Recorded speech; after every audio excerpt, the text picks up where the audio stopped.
Is this all about being a small target at the next election? Oh, Kieran, this is all about providing some certainty and some clarity around our positions on tax.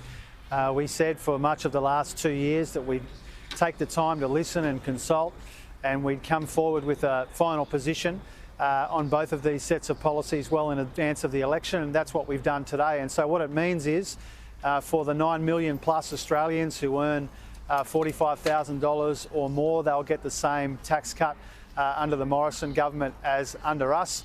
And there's certainty when it comes to the existing negative gearing and capital gains tax arrangements as well. Does it remove the risk of being painted as a party pursuing the politics of envy?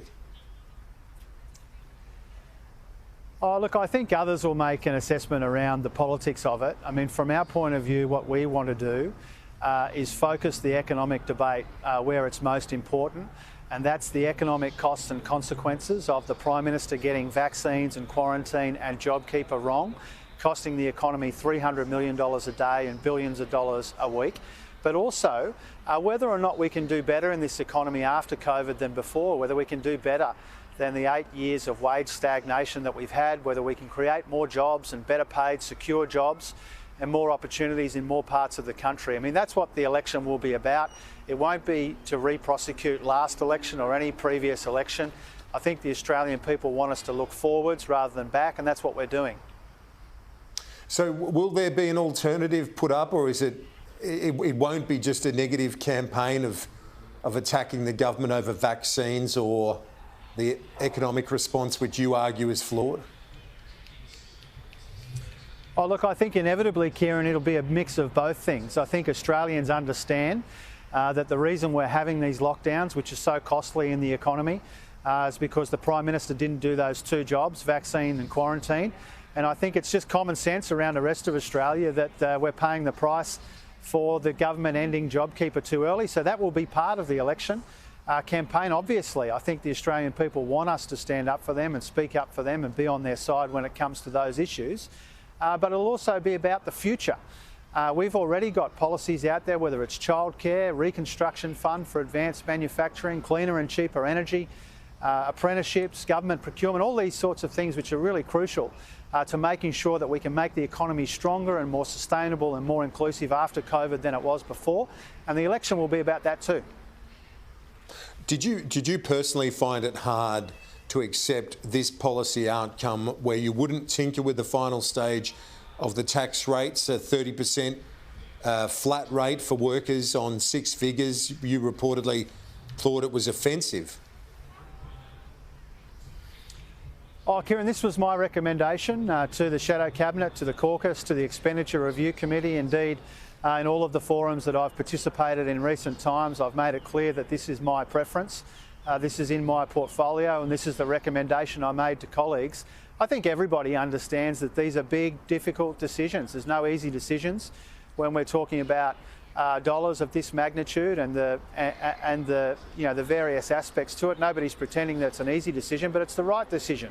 It's why I recommended it, and that's so the country can focus on those big near-term challenges and the longer-term challenges as well, without necessarily re-prosecuting elections from the past. So you didn't get rolled on this particular policy issue?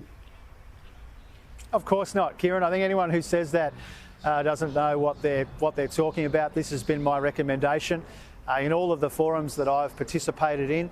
We took our time, as Anthony Albanese said in the press conference today, to listen, to consult with colleagues, to make sure that we are weighing up all the various considerations. We said 2 years ago when these were legislated that we would make our view known in advance of the next election. We did that today, and that provides some certainty and some clarity when it comes to tax for those 9 million plus Australians who will be getting a tax cut under a government of either persuasion. Now we can focus on those other issues that matter so much. I mean, this is a government that pretends they're good at managing the economy at the same time as their mistakes are costing the economy $300 million a day in lost activity. So we will contest that robustly. We'll contest the future robustly as well. We've already got policies out there to do that, and there'll be more to come. You said that, though, just to wrap up on this issue, you said that they were the least responsible and least fair tax cuts. Do you stand by that assessment? Well, I'm glad you've given me that opportunity, Kieran, because I was asked repeatedly 2 years ago and subsequently to compare the first three stages of the tax cuts. And we made no secret of the fact that stage 1 and 2 were our priority.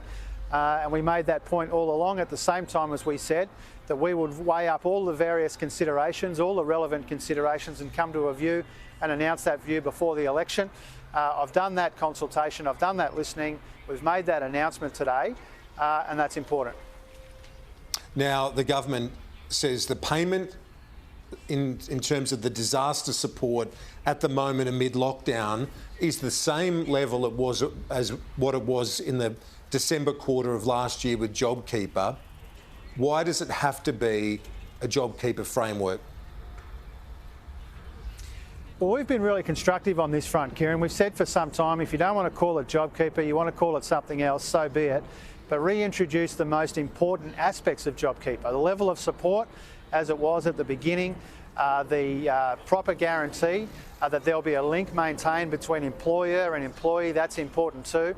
But also bring back JobKeeper without the rorts and with proper eligibility for people doing it tough. I think that's just common sense now, Kieran. If you look at the period of the last few months, we said the government was withdrawing JobKeeper too early. Unfortunately, we've proven to be 100% right in that regard. The business community, the union movement, the Liberal state government, the Labor state opposition in New South Wales, really right around the country, people just think it's common sense to bring back JobKeeper or something like it, which maintains those important elements but doesn't maintain all the rorting and all of the exclusions which bedeviled the first version of JobKeeper. So, I mean, I think the government has to go there at some point. They should just get on with it.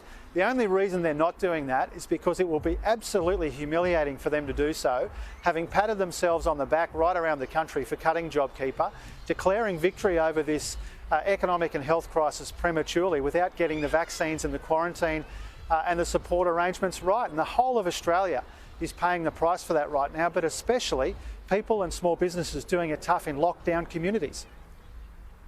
Shadow Treasurer Jim Chalmers joining me live from Brisbane. Appreciate your time. Thanks.